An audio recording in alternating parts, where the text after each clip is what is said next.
So Mandy, tell us about the house you grew up in New Zealand. The house? Yeah, the house. Oh. Isn't that an unusual question? Well, until I was 2, I grew up on my father's poultry farm in Henderson, in Auckland. Yes. Don't have a lot of memories of that, but my older sister was 10 years older than me, and about that time my parents decided that they needed to live in a part of Auckland where there were better schools, because Henderson at that time was really quite rural. So we moved to Epsom. What happened to the chickens? The chickens stayed, yes, the chickens stayed. My dad just kept going backwards and forwards. So the house was, I suppose, a typical quarter-acre section that was, people lived in Auckland in those days. Big garden, big oak tree down the end of the garden, and a bit of an orchard, and a bit of a rambling house. And we played, of course, in the street and rode our bikes everywhere, and Life was simple. life was very simple. Now, at what point did music start playing a part in your life? Did you sing at school? Yeah, I think I was very lucky. We had singing from when I was 5 or 6 in classroom music all the time. I remember starting the recorder, I was probably about 6, and that was really exciting. I remember playing to my one and only relative in Auckland, an aunt, and I was really excited at being able to play the recorder to her. And I had some just classroom teachers who would play us bits of music. I remember being played the Swan Lake oboe solo, and that was just like, And a bit from Firebird, I remember. We were talking about the Firebird, and just these little snippets, which were just really formative. And I realise now a lot of kids just don't get that. So we sang all through primary school. And at what point did you start to learn the flute? I was 10 when I started to learn the flute. And why did you learn the flute? Was it? Well, I'd already played the piano. I started when I was 8, so I'd nagged my mum to have piano lessons for quite a while, and she kept putting me off. Why do you think she put you off? I think she just thought that perhaps I didn't really want to, or she really wanted me to really want to. So I started piano at 8, and huge thanks to my early piano teachers, because they did a lot of theory with me, which I think a lot of young children now don't get. So I had a really good grounding in theory and musical terms and that sort of thing, which I just took for granted. It was just something you did. But nowadays it's not really something that you take for granted. So did you choose the flute because you'd heard the flute? I must have heard the flute. I actually honestly wanted to play the oboe because of the Swan Lake experience. Yes. But the local, it was called an intermediate school back then. They had a system in New Zealand where you got to standard 4, which was the equivalent of year 4 here, and then you went to an intermediate school, which was the equivalent of years 5 and 6. And when I was in standard 4, the local intermediate started up a program for teaching instruments in groups. And that was when I started the flute. And my parents couldn't hire an oboe, so it was the flute. So that's how I started. And do you remember your first lesson? No. It was a group lesson. Yes. I think I went quite fast because I could already read music pretty well, having done so much piano. And yeah, I loved it. I took to it. And did you do music exams, or was it? I did the Royal Schools exams. So after a year of group lessons, I did private lessons. And I think the first exam I did was grade 6, and then grade 8. I didn't do all those early ones. I just played a lot of duets with my teacher, which was fantastic.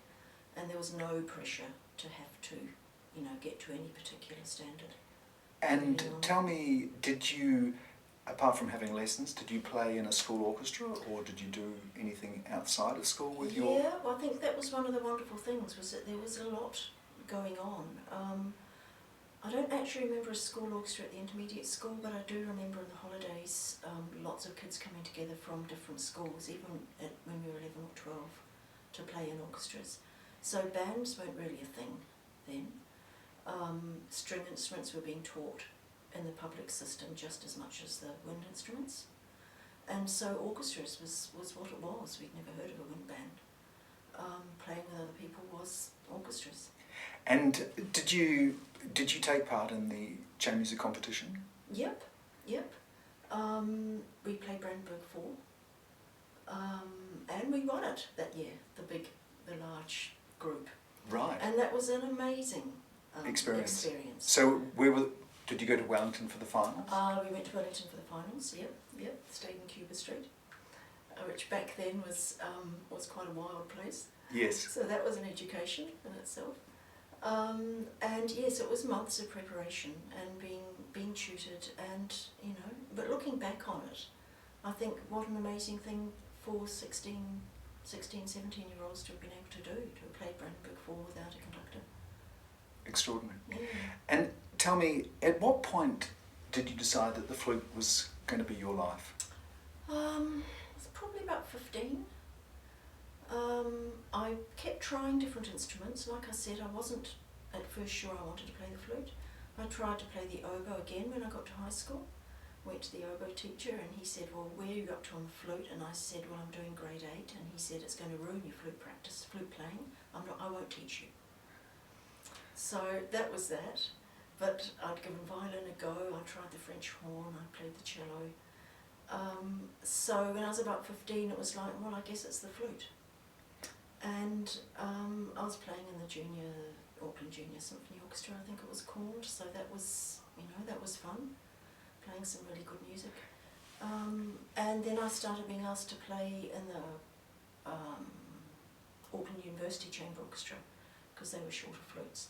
So which seems an extraordinary thing to think about these days, doesn't it? Aren't you lucky? I know, wasn't I lucky? And I think in my last year at school I started being asked to play in the Auckland Phil again, because there just weren't a lot of flutes around back then.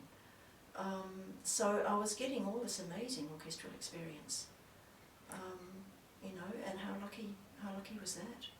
I think a theme that's going to come through with these interviews is the fact that people were given those opportunities very early on, just because there weren't many other people doing it. Yes, yeah, exactly. So after you left school, what happened then? So then I went to Auckland University, to the Conservatroium, to do a BMAS performance, and I was there for a year and a half and decided that I wanted to go to England to study.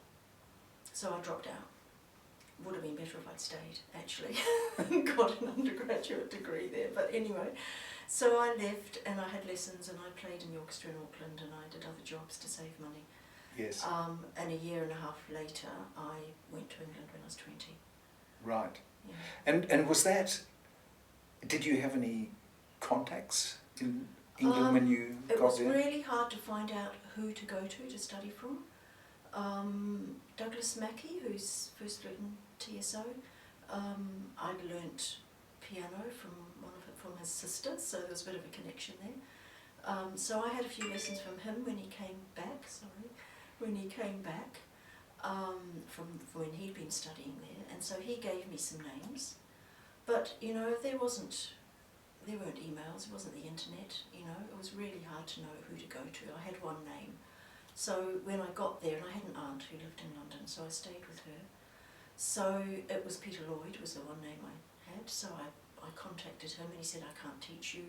I suggest you go to a woman called Linda Coffin. And she was wonderful. I had private lessons with her for about 7 months. And tell me the financial aspect of it. Well, I'd done Alma's when I was 19 and I'd been shortlisted for a scholarship with either or. LRSM, yes. And there were 3 people shortlisted. And I just got to the end of that year and I just thought, I've just got to go. Don't know if I'm going to get the scholarship. And I'd saved some money. And I'd also applied for an Arts Council grant. So at that point they were giving Arts Council grants for people for private study. So I got there, I'd been there about a month and I didn't get the scholarship. The other 2 people got the scholarship. But then the money came through from the Arts Council. And that paid for, at the end of September that year, I went to the Royal Northern College and it paid for a couple of years of study there, or 3 years, yeah. And did you have a plan? No. I think this is no very, plan. very common for music students to this day, isn't it? I just wanted to get better on the flute. That was my only plan at that stage. That sort of changed over time, but yes, I wanted to know what it was like living in England. My parents were English. Yes. So it was almost like England was home. Yes. And I'd had a sense for a long time I wanted to go there.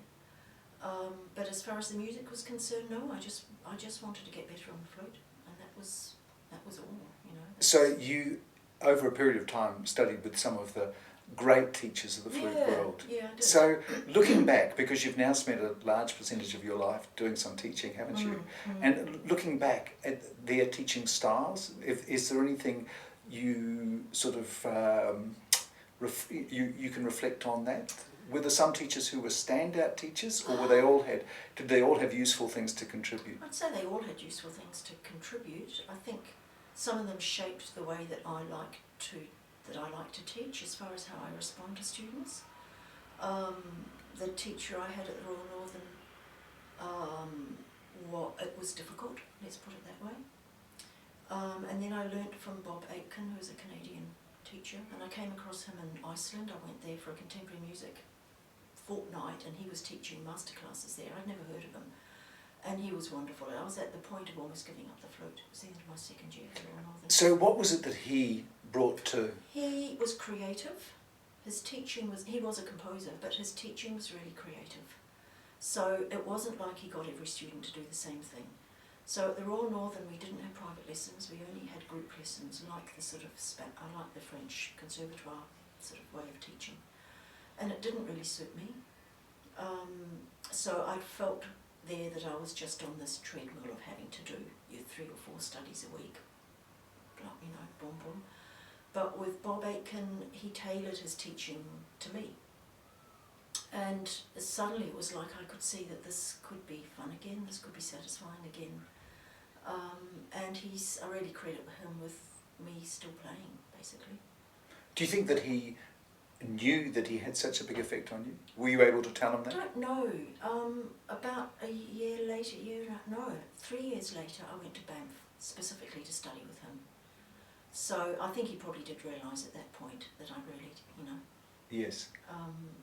I really was grateful for his teaching at that point. Yeah. So, looking back, you must be glad that you had actually such a large number of teachers. Some you found more satisfactory than others, because for someone who is a teacher, that's influences. Oh, absolutely. Yes, absolutely. Because some people only maybe have, you know, a couple of teachers. No, and just all the master classes I went to. I mean, that was a big part of being at the Royal Northern, and then when I lived in London again later. Yes. Just going to a lot of different master classes, and not just flute master classes, different instruments as well. Sure. And tell me, Mandy, at what point from being a student did you start to do some casual work with orchestras and so on? Was this whilst you were a student? Or when I was a student at the Royal Northern, I didn't do any work other than some teaching work. And then my first gig out of college was playing Jesus Christ Superstar 7 times a week. And for how long did you do that? I think I did it for 7 or 8 months. Right. And again, obviously you would have been grateful for the... I was grateful for the work, basically, yes. and it gave me enough money to buy a good instrument. So, yes. Yeah. Around that time my father died. Yes. And then I got offered some work from the NZSO, and a bit like you, I went back to do it. Yes.